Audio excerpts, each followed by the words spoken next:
알겠습니다. 나의 오랜 친구들, 술을 가득 채우시게. 오늘 밤 우리의 이야기는 메마른 건강 조언이나 진부한 도덕 강의가 아닐 걸세. 아니, 오늘 밤 우리는 진실을 벗겨내고 아마 우리처럼 양복을 입고 고급 차를 모는 남자들 99%가 겪었지만 애써 외면하거나 더 심하게는 전혀 모르고 있는 그 은밀한 고통에 대해 이야기할 걸세. 그건 짭짤한 계약을 놓치는 것보다 더 쓰라린 고통이라네. 그건 바로 무력감의 고통. 내가 맹세했던 바로 그 여자 곁. 내 침대 위에서 방관자가 되는 고통일세. 그날 밤, 그 이미지는 마치 흑백 슬로우 모션 필름처럼 68패의 비바람을 맞은 사내의 자존심을 후벼파며 아직도 나를 괴롭히네. 그날 밤은 특별할 것이 없었네. 여전히 익숙한 침실, 여전히 희미한 노란 스탠드 불빛, 서로의 얼굴에 새겨진 주름을 가려주기엔 충분하지만 눈 속의 피로를 감추기엔 역부족인 그런 빛. 그녀는 거기, 내 곁에 고른 숨소리, 이슬처럼 가벼운 소리를 내며 누워 있었네. 하지만 나는 알았네. 그녀는 자고 있지 않다는 것을. 그녀는 기다리고 있었네. 그녀 자신도 감히 이름 붙이지 못하고 나는 더더욱 시작할 용기가 없는 무언가를 엎치락 뒤치락 한참을 뒤척인 후 가슴에 억눌린 한숨 끝에 나는 용기를 냈네. 나는 몸을 돌려 그녀의 마른 어깨에 입을 맞췄네. 어떤 열정도 없는 습관이자 의무 같은 입맞춤. 내 손은 내 손바닥처럼 익숙한 곡선을 따라 익숙한 여정을 시작했네. 하지만 그건 무감각한 여정이었네. 내 손은 그녀의 살갗에 닿았지만 어떤 떨림도 돌아오지 않았네. 그녀의 몸은 부드러웠지만 그건 헌신의 부드러움이 아니라 체념의 부드러움이었네. 나는 늙은 군인이 녹슨 칼을 휘두르듯 애를 쓰고 노력했네. 하지만 소용없었네. 네, 아우. 수년간 충실했던 동반자가 이제 나를 배신했네. 그놈은 전투를 앞둔 겁쟁이처럼 조용하고 흐물흐물했네.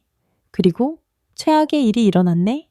그녀가 반세기를 함께한 그 여자가 조용히 내게 등을 돌렸네. 한마디 말도 한숨도 질책도 없이 오직 침묵만이. 하지만 친구들, 그 침묵은 수천 마디의 욕설보다 더 잔인했네. 그건 보이지 않지만 얼음처럼 차가운 벽, 우리 침대 위에 세워진 벽이었네. 그건 내게 이렇게 말했네. 당신은 실패했어. 당신은 더 이상 남자가 아니야.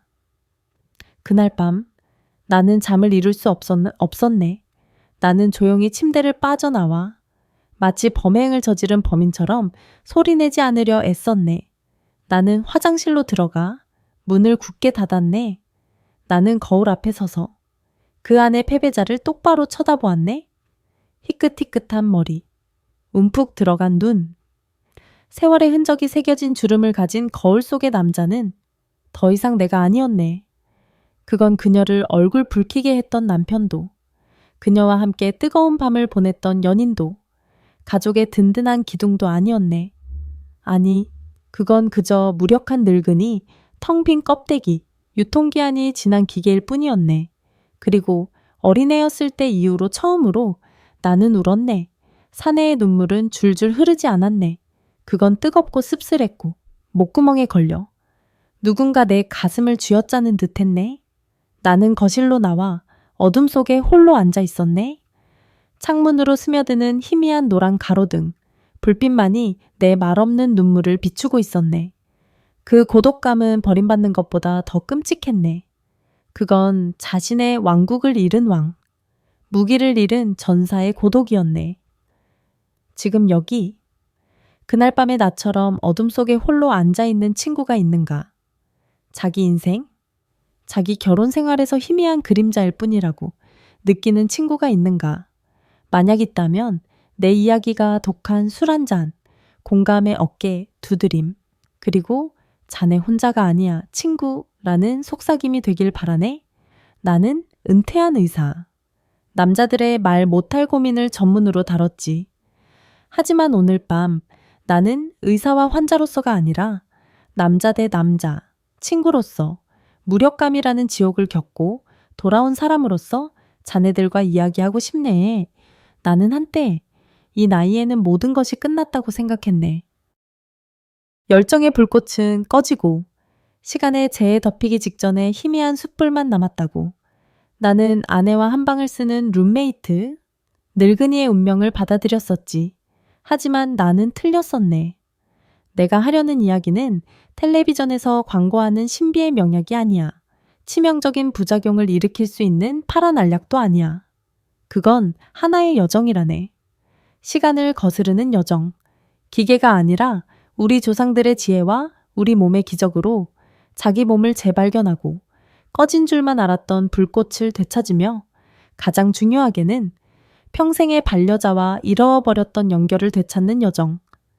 육체뿐만 아니라 영혼까지도. 왜냐하면 친구들, 우리가 잃어버린 것은 단지 발기 능력이 아니기 때문이라네. 우리가 잃어버린 것은 자신감, 남성성, 여전히 갈망의 대상이 될 만한 남자, 자신의 여자에게 행복과 환희를 안겨줄 수 있는 연인이라는 느낌, 그리고 우리가 그것을 잃었을 때 우리는 영혼의 일부를 잃은 것이라네. 오늘 밤 우리는 함께 그 잃어버린 영혼의 조각을 찾아 나설 걸세. 우리는 숯불에서 불꽃을 다시 피우는 법을 배울 걸세. 우리는 무력감을 잠재된 힘으로 수치심을 원동력으로 바꾸는 법을 배울 걸세.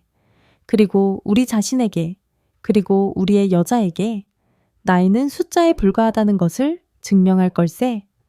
진정한 남자의 가슴 속 불꽃은 결코 꺼지지 않으며 단지 형태를 바꿀 뿐. 젊음의 폭풍우에서 수만 배는 더 뜨겁고 끈질긴 은은하게 타오르는 용암으로 변할 뿐이라는 것을 한 잔 더 따르시게. 친구들. 그리고 준비하게. 왜냐하면 우리의 여정은 바로 지금부터 시작되니까. 그리고 그 목적지는 단지 뜨거운 하룻밤이 아니라 찬란하고 당당한 황혼의 삶 전체라네. 물론입니다. 나의 오랜 친구들, 우리는 무력감의 긴 밤을 함께 지새웠고 침묵의 쓴맛을 보았지. 이제 더 이상 한숨 쉬지 말게. 늙으면 다 그래. 라는 어리석은 생각은 버리게. 그건 패배자의 말이지. 남자의 말이 아니네. 오늘 밤 우리는 끝에 대해 이야기하지 않을 걸세. 우리는 부활에 대해 이야기할 걸세. 그리고 그 부활은 잊혀진 경고. 우리 대부분이 애써 귀를 막고 외면했던 그 사이렌 소리에서부터 시작되네. 우리의 아우.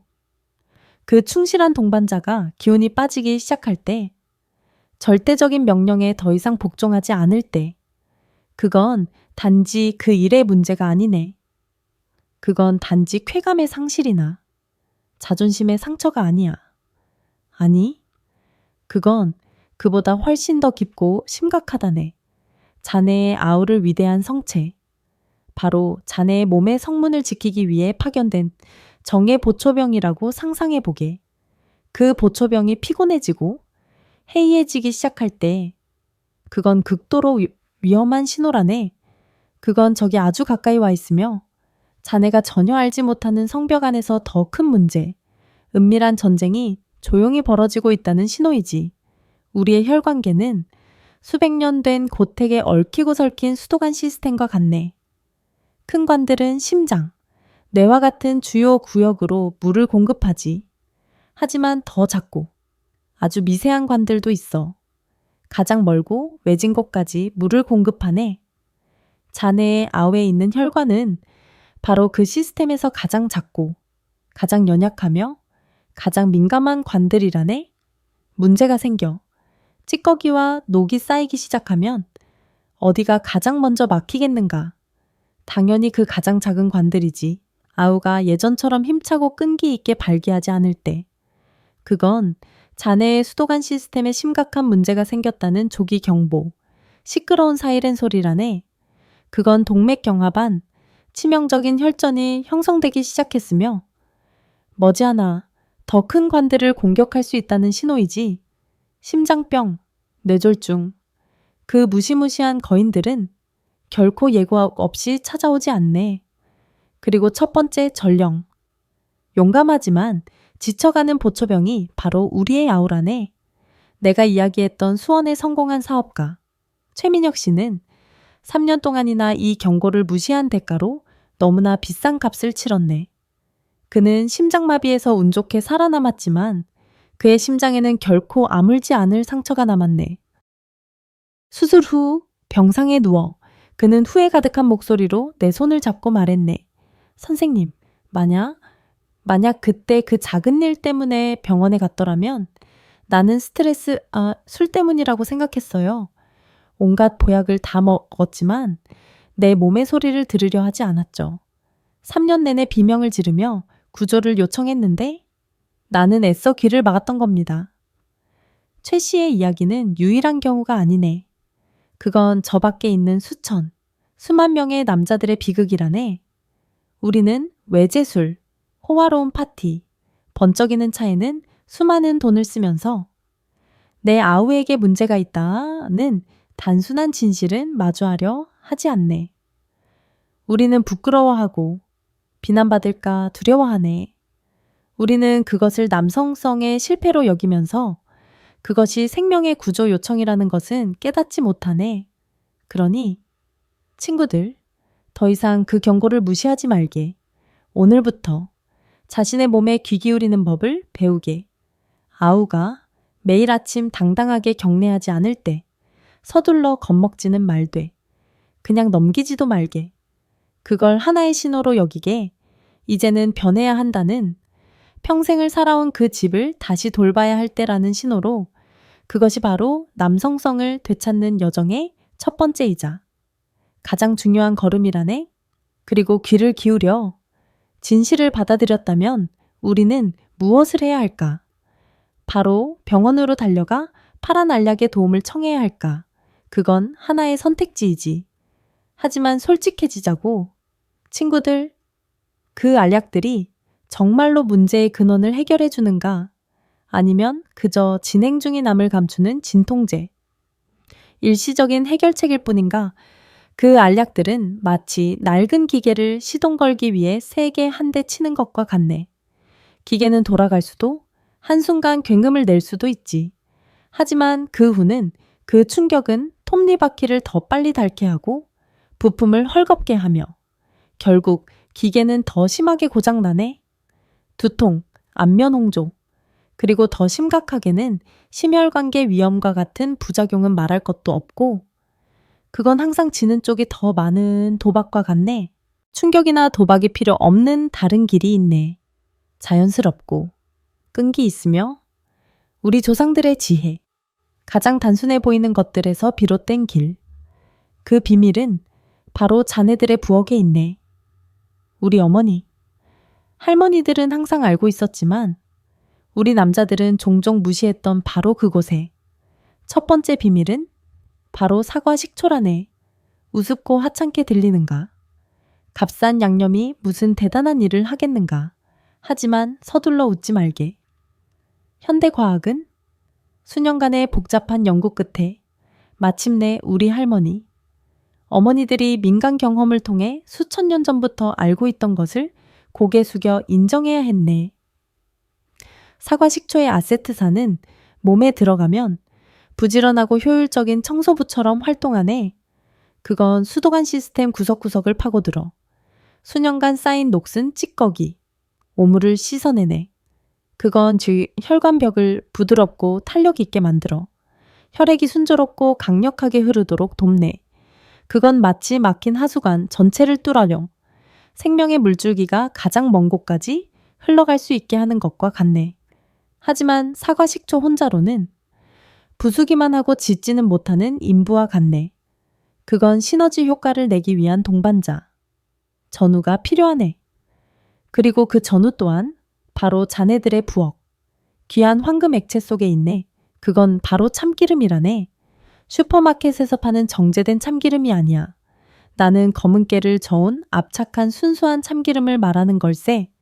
참기름은 예로부터 장수의 명약으로 여겨졌네. 그건 세사몰, 세사민과 같이 발음하기 어려운 강력한 항산화 물질을 함유하고 있네. 이 물질들은 몸에 들어가면 능숙한 기술자 팀처럼 수리하고 보호하는 역할을 하네. 사과 식초가 찌꺼기를 씻어내면 참기름이 와서 갈라진 틈을 메우고 혈관벽의 손상을 치유하며 새로운 찌꺼기가 생기는 것을 막는 보호막을 만들어내네. 이 두 가지가 결합하면 기적적인 반응이 일어나네. 그건 마치 강력한 하수구 청소액을 파이프에 붓는 것과 같아. 그건 찌꺼기를 녹여도 없앨 뿐만 아니라 매끄러운 막을 만들어 이후의 흐름이 방해받지 않도록 돕네. 하지만 이야기는 아직 끝나지 않았네. 아직 마지막 한 가지 성분, 이 공식을 완성하고 좋은 약을 진정한 신약으로 바꿀 신의 한 방울, 비밀의 성분이 남아있네. 그건 냄새가 강하고 맛이 마으며 우리가 매일 먹지만 그 힘을 다 알지 못하는 것이라네. 그건 바로 마늘이라네. 마늘 친구들. 바로 가난한 자의 비아그라. 땅과 하늘의 불꽃이라네. 마늘을 으깨거나 씹을 때 방출되는 알리신은 혈관을 강력하고 직접적이며 그러나 완전히 자연스럽게 확장시키는 작용을 하네. 그건 마치 수도 밸브를 활짝 열어 혈액이 아무런 방해 없이 콸콸 쏟아져 흐르게 하는 것과 같네. 그리고 이것이 내가 수천 명에게 공유한 그들의 인생을 바꾼 황금 레시피라네. 매일 아침 공복에 따뜻한 물 한 컵, 약 2ml를 준비하게 거기에 유기농 사과 식초 한 티스푼, 흑임자 저온 압착 참기름 반 티스푼, 그리고 마지막으로 신선한 마늘즙 단 한 방울 더 넣지 말게. 그렇지 않으면 자네 위장이 시위할 걸세. 잘 저어서 마시게. 처음에는 맛이 좀 이상할 수 있지만 보약 한 첩, 아침에 독한 술 한 잔이라고 생각하게. 내가 이야기했던 제주의 74세 어부 강대호 씨는 처음에는 마늘 냄새와 식초의 신맛에 얼굴을 찌푸렸네. 하지만 그의 현명한 아내가 말했지. 당신 건강이 더 중요해요. 내가 같이 마셔줄게요. 그리고 그녀는 그렇게 했네. 두 사람은 매일 아침 그 신약을 함께 마셨네. 2달 후 그는 불평하러 온 것이 아니라 자랑하러 나를 찾아왔네. 그는 파도 소리처럼 호탕하게 웃으며 말했지. 선생님, 내 배가 다시 출항하게 됐습니다. 출항만 하는 게 아니라 돛을 활짝 펴고 바람을 가릅니다. 자, 친구들, 이야기는 단지 발기에 대한 것이 아니야. 그건 희망에 대한 이야기라네. 부활에 대한, 자기 자신의 잃어버린 일부를 되찾는 것에 대한, 그리고 그 여정은 가장 단순한 것들, 바로 자네들의 부엌에서부터 시작되네. 하지만 아무리 좋은 연료라도 엔진이 정비되지 않으면 소용없겠지. 다음 장에서는 그 엔진을 다시 태엽 감는 방법에 대해 이야기할 걸세. 알겠습니다. 나의 오랜 친구들, 우리는 부엌에서 신약을 찾아냈고 몸의 녹슨 관들을 청소하는 비법을 함께 찾았네. 하지만 친구들, 아무리 세상에서 가장 좋은 연료를 공급받는다 해도 그 엔진이 약하고 낡았다면 그 기계는 결코 맹수처럼 으르렁거리며 달려나갈 수 없네. 그저 힘없이 끙끙거릴 뿐이지. 남자의 엔진, 에너지와 자신감, 그리고 욕망을 만들어내는 그 화로는 바로 테스토스테론이라는 호르몬이라네. 오늘 밤 우리는 단순히 하수관을 뚫는 것에 대해 이야기하지 않을 걸세. 우리는 그 엔진을 다시 태엽 감는 법, 그 화로의 불씨를 다시 지펴 단지 타오르는 것이 아니라 활활 불타오르게 하는 방법에 대해 이야기할 걸세. 나이, 스트레스, 잠 못 이루는 밤, 독한 술. 그것들은 마치 도둑처럼 매일매일 조용히 우리의 테스토스테론을 훔쳐갔네.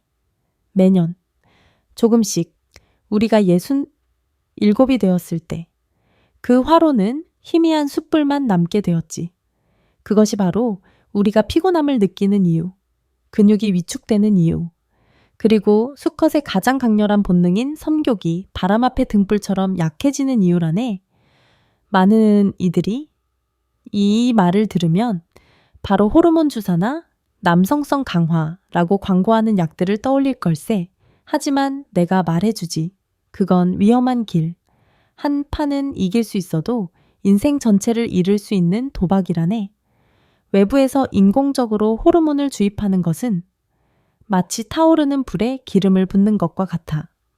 순간적으로는 격렬하게 타오를 수 있지만 그건 화로 자체를 태워버리고 우리 몸을 게으르게 만들어 자연적으로 테스토스테론을 생산하는 것을 멈추게 하네. 아니, 우리는 그 길로 가지 않을 걸세.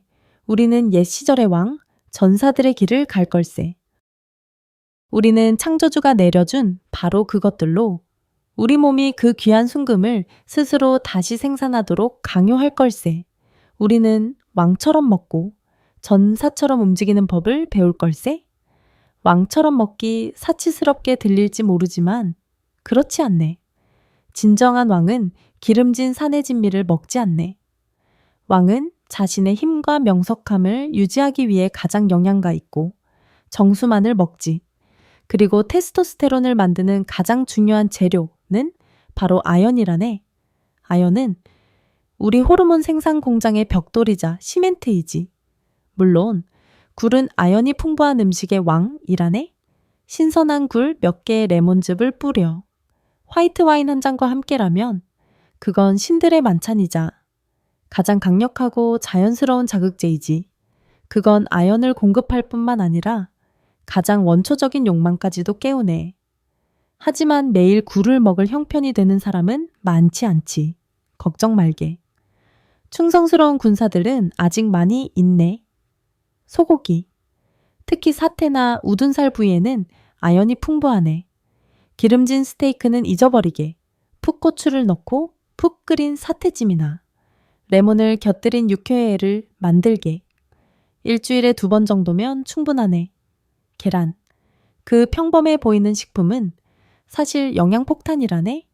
매일 반숙으로 삶은 계란 한두 개는 근육을 만드는 단백질을 공급할 뿐만 아니라 아연과 비타민 D의 훌륭한 공급원이지.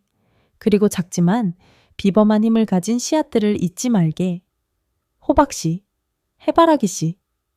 그것들을 볶아서 축구를 볼 때 화학물질 가득한 과자 대신 집어먹게. 그건 맛도 좋을 뿐만 아니라 자네의 아우를 위한 보약이기도 하네. 하지만 현명한 왕은 공격만 아는 것이 아니라 방어도 알지. 늙어가는 남자의 가장 큰 적은 바로 전립선이라네. 그건 마치 늙고 까다로워져 비대해진 보초병처럼 요도를 압박하여 온갖 불편을 초래하네.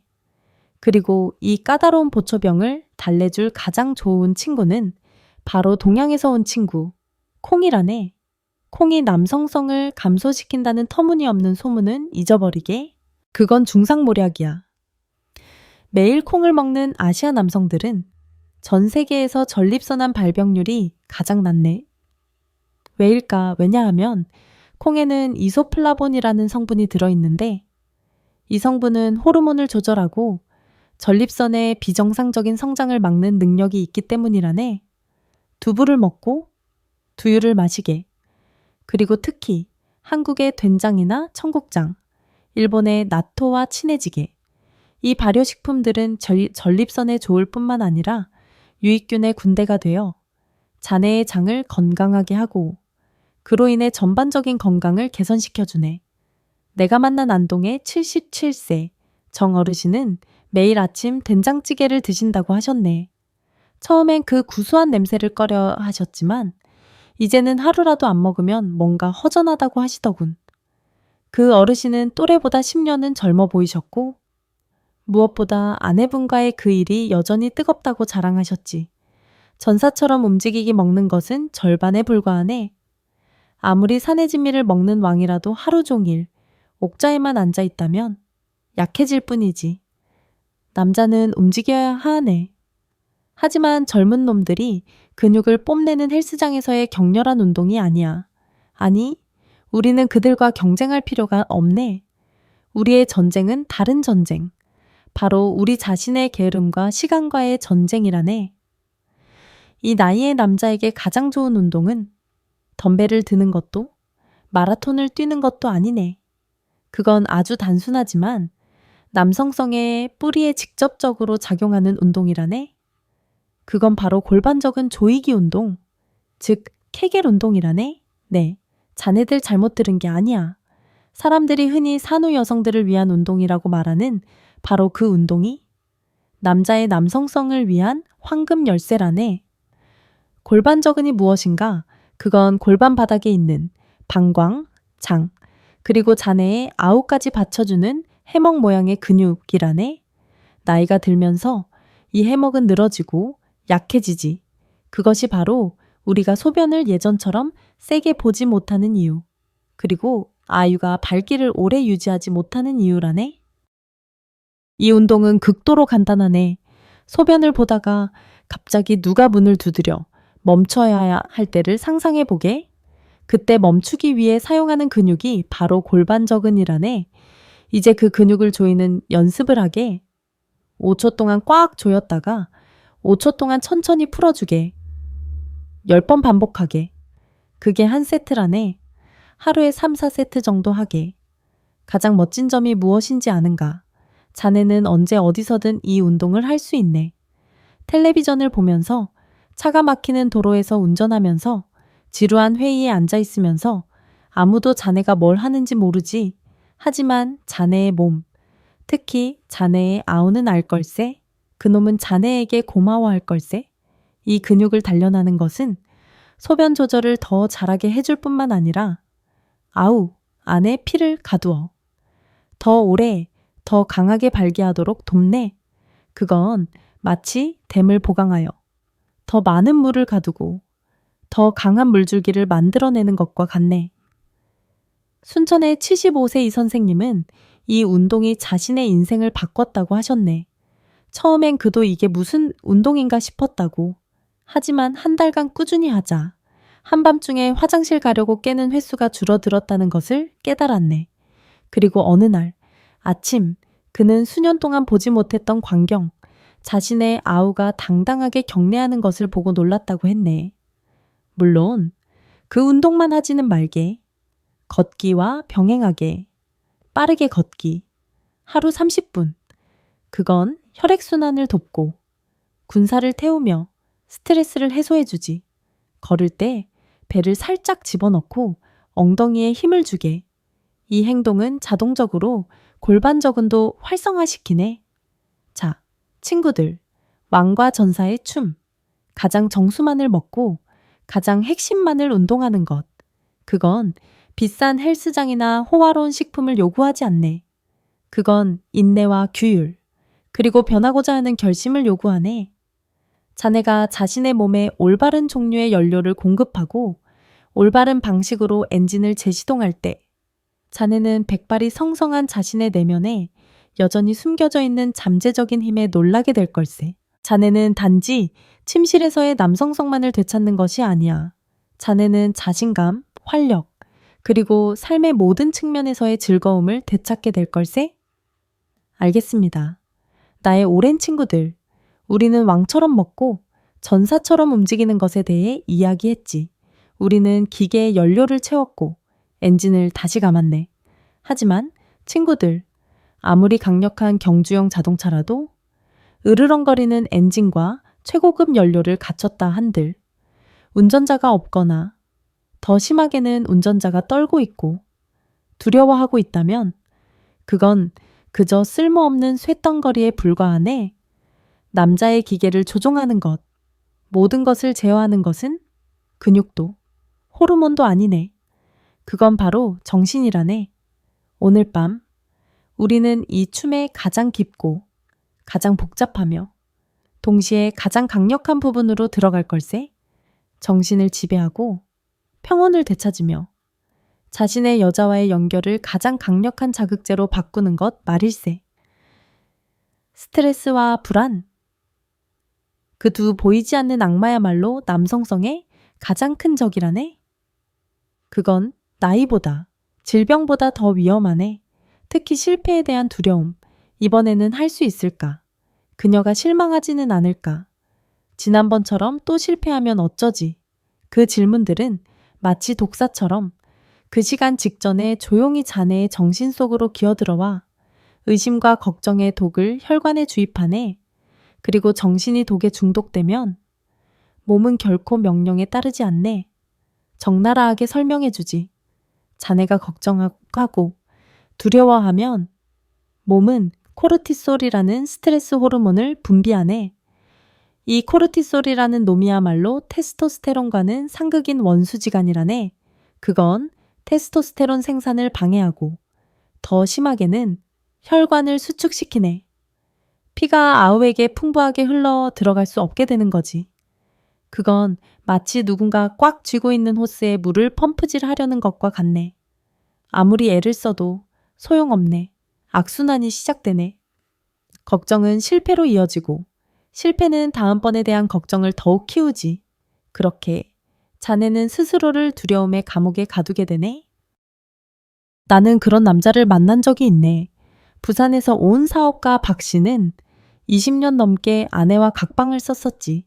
첫 실패는 그에게 너무나 큰 굴욕감과 수치심을 안겨주어 다시는 시도할 용기조차 내지 못했네. 그의 아내, 관대한 여인은 괜찮아요. 피곤해서 그래요. 라며 위로하려 했지만 그 위로는 오히려 더 큰 부담이 되었네. 그건 다음번엔 꼭 해야 해. 그녀에게 증명해야 해.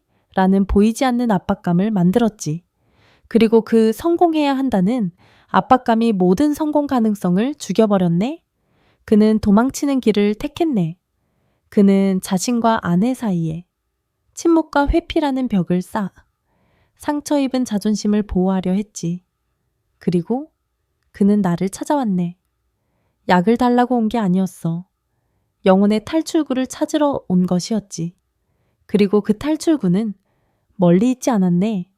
그가 멀리 밀어냈던 바로 그 여자에게 있었네. 가장 중요하고 가장 어려운 것은 침묵을 깨는 것이라네. 용기를 내어 앉아 아내의 눈을 바라보고 진실을 말하는 것.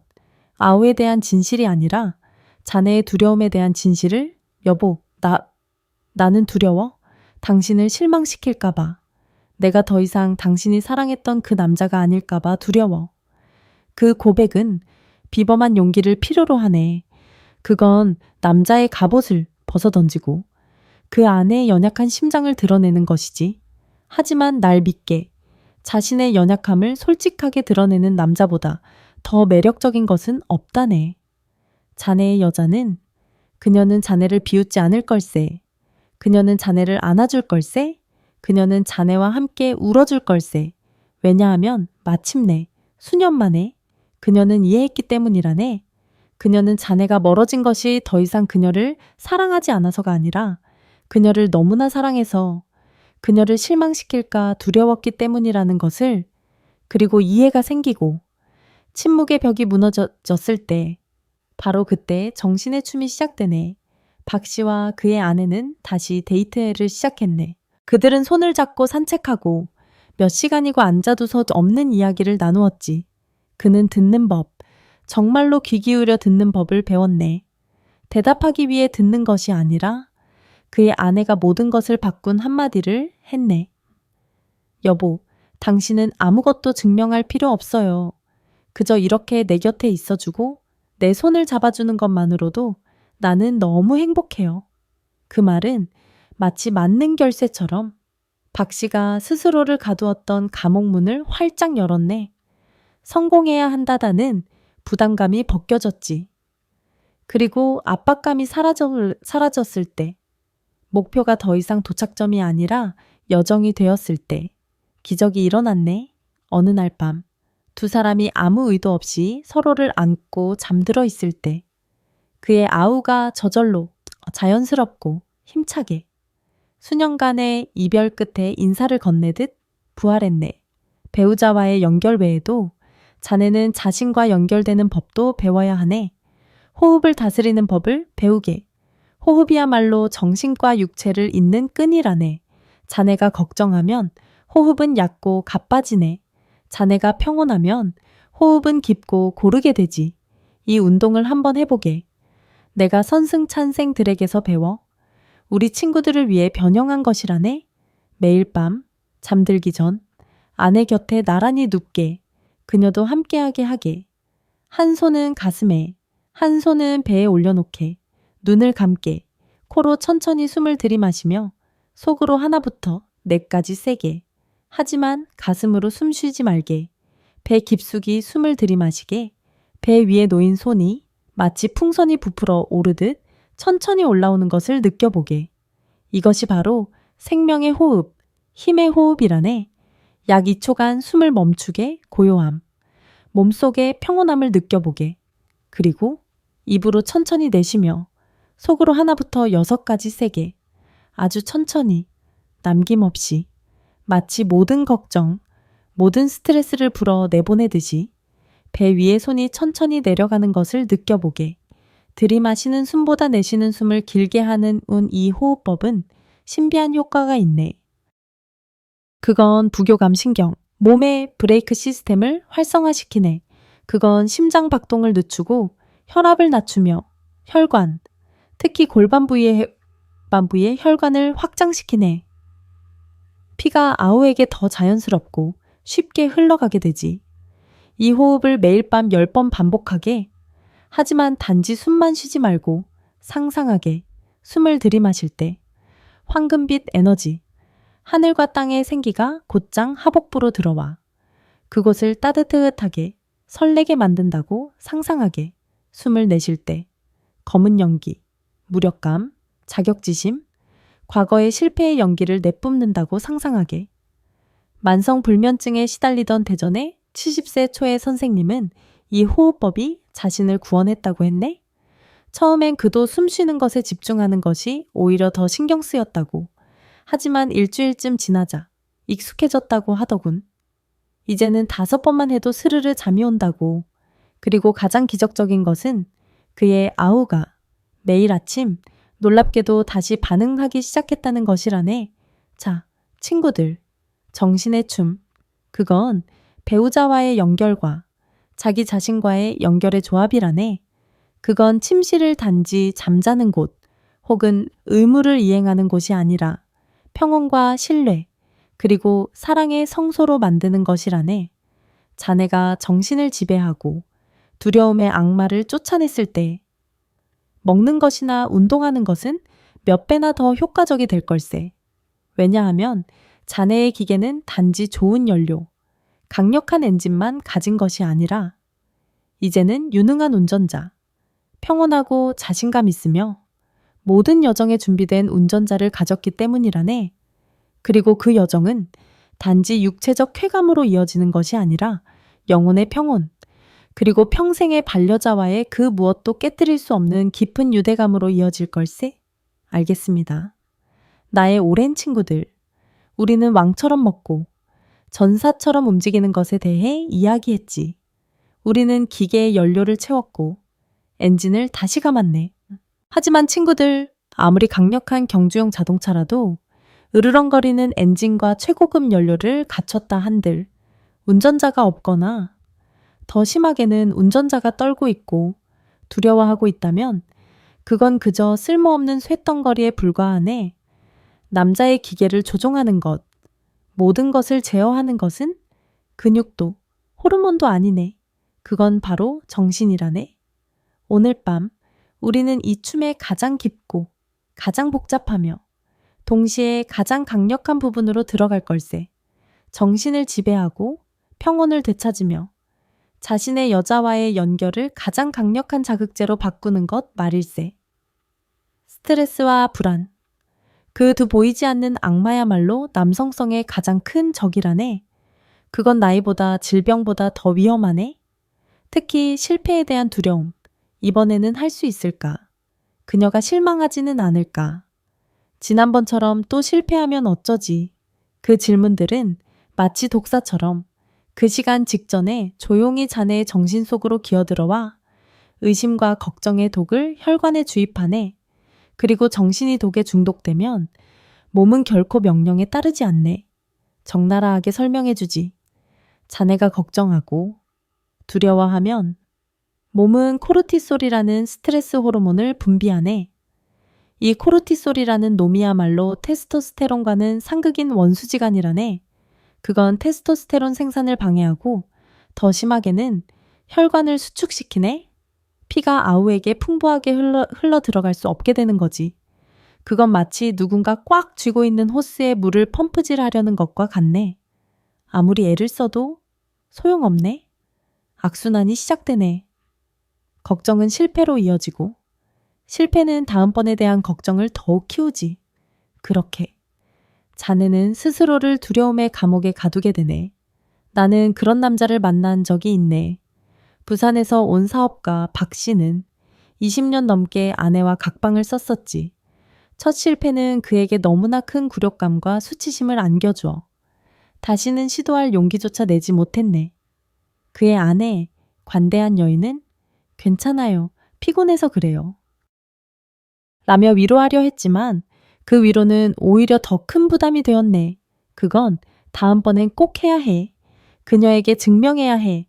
라는 보이지 않는 압박감을 만들었지. 그리고 그 성공해야 한다는 압박감이 모든 성공 가능성을 죽여버렸네. 그는 도망치는 길을 택했네.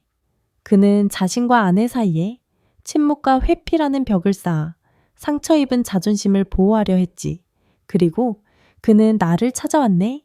약을 달라고 온 게 아니었어. 영혼의 탈출구를 찾으러 온 것이었지. 그리고 그 탈출구는 멀리 있지 않았네. 그가 멀리 밀어냈던 바로 그 여자에게 있었네. 가장 중요하고 가장 어려운 것은 침묵을 깨는 것이라네. 용기를 내어 앉아 아내의 눈을 바라보고 진실을 말하는 것. 아우에 대한 진실이 아니라 자네의 두려움에 대한 진실을. 여보, 나는 두려워? 당신을 실망시킬까봐. 내가 더 이상 당신이 사랑했던 그 남자가 아닐까봐 두려워. 그 고백은 비범한 용기를 필요로 하네. 그건 남자의 갑옷을 벗어 던지고 그 안의 연약한 심장을 드러내는 것이지. 하지만 날 믿게. 자신의 연약함을 솔직하게 드러내는 남자보다 더 매력적인 것은 없다네. 자네의 여자는? 그녀는 자네를 비웃지 않을 걸세? 그녀는 자네를 안아줄 걸세? 그녀는 자네와 함께 울어줄 걸세? 왜냐하면 마침내 수년 만에 그녀는 이해했기 때문이라네. 그녀는 자네가 멀어진 것이 더 이상 그녀를 사랑하지 않아서가 아니라 그녀를 너무나 사랑해서 그녀를 실망시킬까 두려웠기 때문이라는 것을. 그리고 이해가 생기고 침묵의 벽이 무너졌을 때, 바로 그때 정신의 춤이 시작되네. 박 씨와 그의 아내는 다시 데이트를 시작했네. 그들은 손을 잡고 산책하고 몇 시간이고 앉아 두서없는 이야기를 나누었지. 그는 듣는 법, 정말로 귀 기울여 듣는 법을 배웠네. 대답하기 위해 듣는 것이 아니라. 그의 아내가 모든 것을 바꾼 한마디를 했네. 여보, 당신은 아무것도 증명할 필요 없어요. 그저 이렇게 내 곁에 있어주고 내 손을 잡아주는 것만으로도 나는 너무 행복해요. 그 말은 마치 맞는 결세처럼 박 씨가 스스로를 가두었던 감옥문을 활짝 열었네. 성공해야 한다는 부담감이 벗겨졌지. 그리고 압박감이 사라졌을 때, 목표가 더 이상 도착점이 아니라 여정이 되었을 때, 기적이 일어났네. 어느 날 밤, 두 사람이 아무 의도 없이 서로를 안고 잠들어 있을 때, 그의 아우가 저절로 자연스럽고 힘차게 수년간의 이별 끝에 인사를 건네듯 부활했네. 배우자와의 연결 외에도 자네는 자신과 연결되는 법도 배워야 하네. 호흡을 다스리는 법을 배우게. 호흡이야말로 정신과 육체를 잇는 끈이라네. 자네가 걱정하면 호흡은 얕고 가빠지네. 자네가 평온하면 호흡은 깊고 고르게 되지. 이 운동을 한번 해보게. 내가 선승찬생들에게서 배워 우리 친구들을 위해 변형한 것이라네. 매일 밤 잠들기 전 아내 곁에 나란히 눕게, 그녀도 함께하게 하게, 한 손은 가슴에, 한 손은 배에 올려놓게, 눈을 감게, 코로 천천히 숨을 들이마시며 속으로 하나부터 네까지 세게, 하지만 가슴으로 숨 쉬지 말게, 배 깊숙이 숨을 들이마시게, 배 위에 놓인 손이 마치 풍선이 부풀어 오르듯 천천히 올라오는 것을 느껴보게. 이것이 바로 생명의 호흡, 힘의 호흡이라네. 약 2초간 숨을 멈추게, 고요함, 몸속의 평온함을 느껴보게. 그리고 입으로 천천히 내쉬며 속으로 하나부터 6까지 세게, 아주 천천히, 남김없이, 마치 모든 걱정, 모든 스트레스를 불어내보내듯이 배 위에 손이 천천히 내려가는 것을 느껴보게. 들이마시는 숨보다 내쉬는 숨을 길게 하는 이 호흡법은 신비한 효과가 있네. 그건 부교감 신경, 몸의 브레이크 시스템을 활성화시키네. 그건 심장 박동을 늦추고 혈압을 낮추며 혈관, 특히 골반 부위의 혈관을 확장시키네. 피가 아우에게 더 자연스럽고 쉽게 흘러가게 되지. 이 호흡을 매일 밤 10번 반복하게.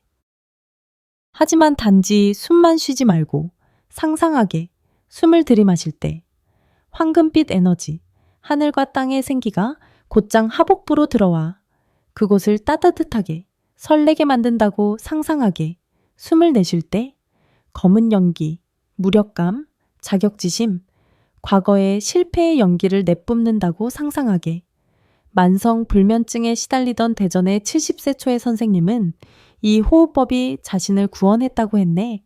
처음엔 그도 숨 쉬는 것에 집중하는 것이 오히려 더 신경 쓰였다고. 하지만 일주일쯤 지나자 익숙해졌다고 하더군. 이제는 5번만 해도 스르르 잠이 온다고. 그리고 가장 기적적인 것은 그의 아우가 매일 아침 놀랍게도 다시 반응하기 시작했다는 것이라네. 자, 친구들, 정신의 춤. 그건 배우자와의 연결과 자기 자신과의 연결의 조합이라네. 그건 침실을 단지 잠자는 곳 혹은 의무를 이행하는 곳이 아니라 평온과 신뢰, 그리고 사랑의 성소로 만드는 것이라네. 자네가 정신을 지배하고 두려움의 악마를 쫓아냈을 때 먹는 것이나 운동하는 것은 몇 배나 더 효과적이 될 걸세. 왜냐하면 자네의 기계는 단지 좋은 연료, 강력한 엔진만 가진 것이 아니라 이제는 유능한 운전자, 평온하고 자신감 있으며 모든 여정에 준비된 운전자를 가져갔기 때문이라네. 그리고 그 여정은 단지 육체적 쾌감으로 이어지는 것이 아니라 영혼의 평온, 그리고 평생의 반려자와의 그 무엇도 깨뜨릴 수 없는 깊은 유대감으로 이어질 걸세.